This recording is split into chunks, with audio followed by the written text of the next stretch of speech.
This is why there is so much bitterness towards the Serbs. No one knows exactly how many Bosnians were killed during the war. Red Star fans, Zoran Timic, claims that what happens at these matches is far more sophisticated than it first appears. When the club was established after World War II, there was a communist regime in power in Yugoslavia. It was forbidden to show your true feelings in any circumstances.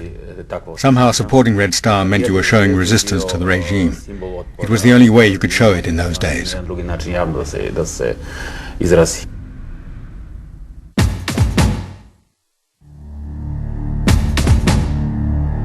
May 1990, football, politics and violence all merged into one as the former Yugoslavia began to collapse. Red Star travelled to Croatia to play FC Zagreb.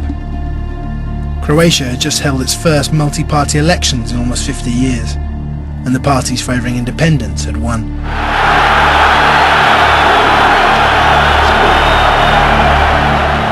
Red Star and Zagreb fans fought pitched battles at one end of the stadium. At the other, the Croatian fans took on the police, symbols of the hated Yugoslavian state.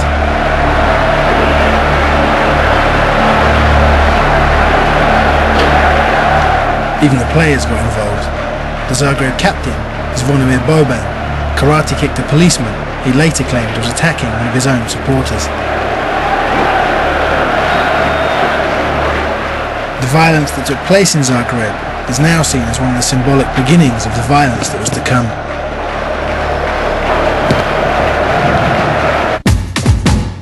The wars that soon followed presented armed robber Željko Ražnatović, better known as Arkan, with a perfect opportunity. With his own band of paramilitaries, Arkan ethnically cleansed his way around Croatia and Bosnia, gaining wealth and fame along the way. In 1993 he went into politics, starting the Serbian Unity Party. Why should I give it them? I have one judge, God and the Serbian people. We didn't do not one crime. So why should I give it them? Before the war, Arkan had been strategically placed at Red Star as president of its fan club. He was in the perfect position to monitor the notoriously troublesome fans and to get some new recruits. Arkan named his paramilitary army the Tigers, and many of them came straight from the terraces of Red Star. Although Arkan claimed that all they did was defend Serbia, the Tigers committed some of the worst atrocities of the whole conflict. In 1997, Arkan was indicted for war crimes.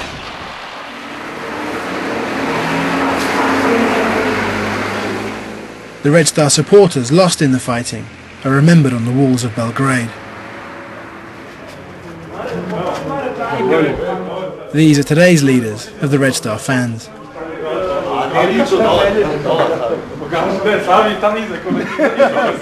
So is it true that some of the toughest supporters were selected and... Yes, many of them was a leader on our side. And they had reputations here for being very tough. Very big reputations. So then they were trained into soldiers. But they was not a criminals. They are just a regular guy who like our club. But they were well known for being good fighters. Yes. And is it true that they took the toughest of the supporters and made them into soldiers? Something like that. Yes.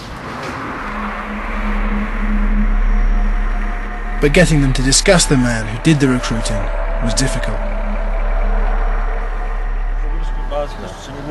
They're all his friends. Da, daleko toga da ih je zloupotrebio. Not that he misused them and you know, used the violence. I onda kad momentu kao onda je on taj, mislim, možda mogo je bude bilo ko. At that moment he came and he became the one. Kad je osnovna ta garda, on je povukao sa... But how do the Red Star fans remember him today? Kako ga se sećaju navijači Zvezde danas? Pa ne znam, neko neodređeno mišljenje. Podeljeno su mišljenje. Uglavnom je neko poštovanje i čovjek je mrtav, a...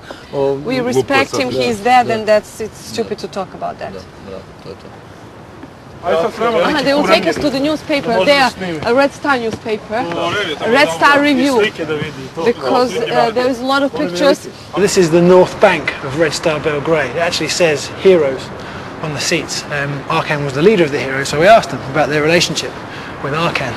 To begin with, they defended him very strongly, but at the same time, the other guys were saying to our translator, too many questions about Arkan, he's too interested in Arkan.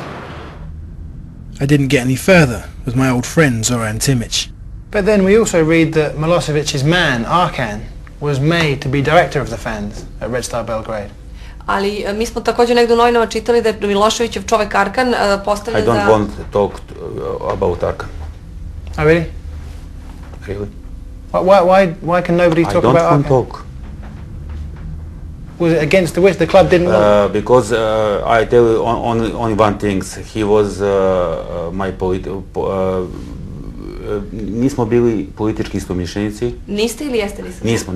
Aha, I didn't support his political opinion. But we were friends. Right. But when I can't talk nothing anymore. On January the 15th, 2000, Arkan was shot to death in a Belgrade hotel lobby. The rumour mill went wild. Either Arkan was murdered because he'd agreed to give evidence against Milosevic, or because his interests were clashing with those of other criminal gangs. But those who ordered the killings are still at large, and that probably explains everybody's silence. Although I couldn't feel much sympathy for Red Star's hooligans, there are those who have paid a heavy price for Serbia's aggression, even though they felt powerless to stop it at the time. The people was a victim. People pay such a high price for all these years. In dark, in the middle of the Europe, you can't travel.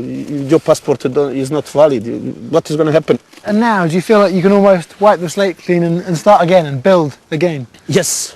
I think that in this, also this anniversary for us is important. 60th anniversary maybe is good, nice. Is that a turning point for the club, do you think? What? That can be a moment when things change. Yeah, I hope. Yes, honestly, I hope that will be a moment who will remember that like some kind of new beginning. When sanctions were imposed on Serbia in 1992, the effect on Red Star Belgrade was crippling. When the war ended, Zoran thought that football would be a way to rebuild bridges and show the world another side of Serbia. But instead, European clubs refused to play in Belgrade. If you're the away team, I wouldn't want to come and play in this stadium. No, why? You said no matter who you're playing, if you're at home, you can win. But okay, but it also is challenge. But this challenge for this club to try to come to win. This is all. I think this sport challenge for our players, if they have possibility to go to play on Wembley, is better than to go and play in Leskovac. Yeah, but in Wembley, the crowd is 50-50. Half and half. Here, the crowd will be intimidating. Yeah, but it is selfish. This is selfish reason. Of course, but they want to win. Unbelievable selfish reason. We had war, we had sanctions, we had everything. We had NATO bombing, and only what they had to do to take to show the hand. Okay, gentlemen, we are coming. We are coming to play because these people need to see somebody. Somebody would like to make friendship, not only to make. You are not good boy. You are wild self. What is going to happen? It was an excellent opportunity. So I came here expecting to hear about how Red Star Belgrade was Arkan's club, but actually whenever you ask anybody about that, they're either very annoyed or very embarrassed, and it's clear they want to completely forget about that period of the club's history. Unfortunately for them, every day when they come to work, the first thing they see and the most dominant thing on the skyline is the house that Arkan built for himself. Even when you sit in the director's office, perfectly framed in his window is this huge blue and white marble castle thing that Arkan lived in.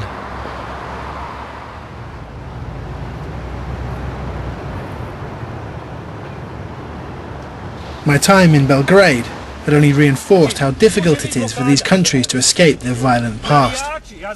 As Sarajevo prepared for the World Cup qualifier, I wondered what good a football match could do. The day before the match, the Serb team arrive in town. The hotel they're spending the night in couldn't be more symbolic.